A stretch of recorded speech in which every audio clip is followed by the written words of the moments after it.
नमस्कार दोस्तों, मैं राहुल एक बार फिर से आप सभी का हार्दिक अभिनंदन करता हूं। दोस्तों, आज मैं आपके सामने एक रोचक कथा लेकर आया हूं भगवान और भक्त से जुड़ी, जिसका शीर्षक है किसकी भक्ति श्रेष्ठ। पर इससे पहले दोस्तों, अगर आपने हमारा चैनल सब्सक्राइब नहीं किया है तो प्लीज कर लो दोस्तों, क्योंकि ये बिल्कुल निःशुल्क है, बिल्कुल फ्री है दोस्तों। और इसका एक फायदा यह भी है दोस्तों कि मैं जब कभी अपने यूट्यूब चैनल पर आपके लिए ऐसे रोचक तथ्य या पौराणिक कथा अपलोड करूंगा तो ये सर्वप्रथम आपके पास पहुंचती है बिना किसी रुकावट या व्यवधान के मित्रों। तो दोस्तों, अगर अभी तक आपने हमारा चैनल सब्सक्राइब नहीं किया है तो प्लीज कर लो दोस्तों। दोस्तों, आइए रुख करते हैं हम अपनी कथा की तरफ। दोस्तों, एक बार नारद मुनि को यह अहंकार हो गया कि भगवान विष्णु का उनसे बड़ा भक्त तीनों लोकों में कोई नहीं है। दोस्तों, अपने इसी अहंकार की मस्ती में वह एक दिन पृथ्वी लोक पहुंचे।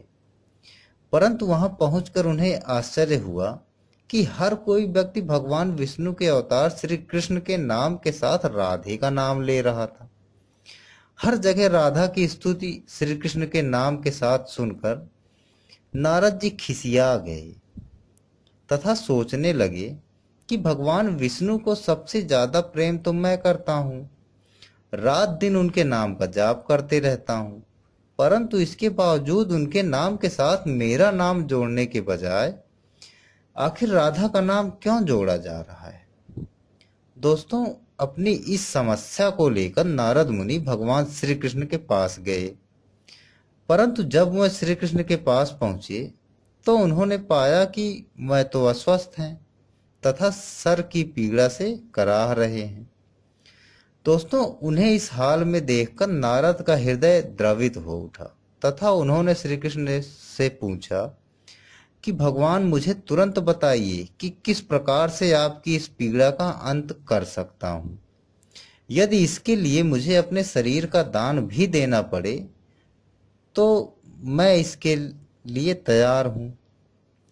दोस्तों, तब भगवान श्री कृष्ण बोले, नारद जी, आपको मेरे इस पीड़ा के लिए अपने शरीर का दान करने की आवश्यकता नहीं है। मुझे तो यदि मेरा भक्त अपने चरणों का धुला हुआ पानी पिला दे तो मैं इसी से अपनी पीड़ा से मुक्त हो जाऊंगा।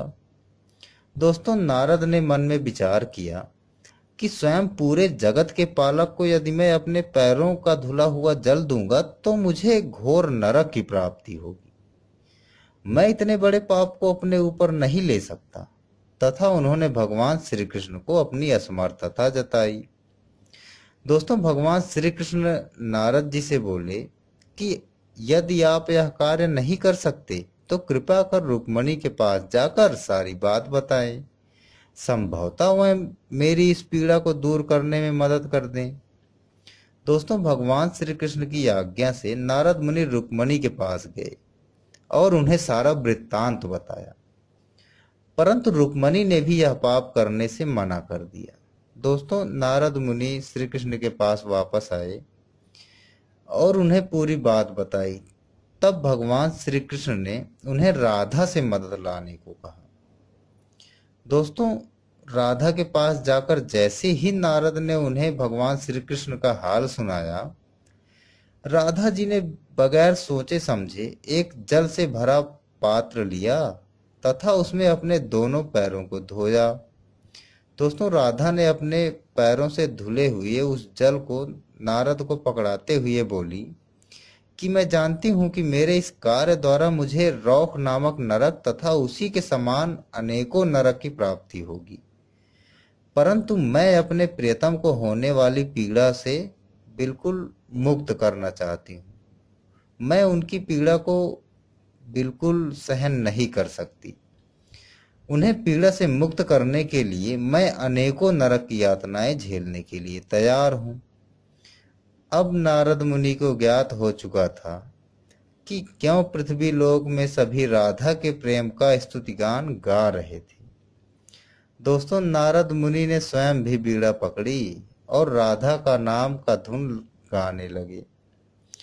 दोस्तों, उन्हें ज्ञात हो गया कि हमसे भी बड़ा भक्त कोई है भगवान श्री कृष्ण का इस धरती पर। दोस्तों, अगर आपको ये कथा, ये रोचक तथ्य अच्छी लगी है तो इसे लाइक करें और अपने दोस्तों के साथ शेयर भी करें। और अभी तक अगर आपने हमारा चैनल सब्सक्राइब नहीं किया है तो प्लीज़ कर लो दोस्तों। मैं राहुल इसी के साथ आपसे विदा लेता हूँ। नमस्कार।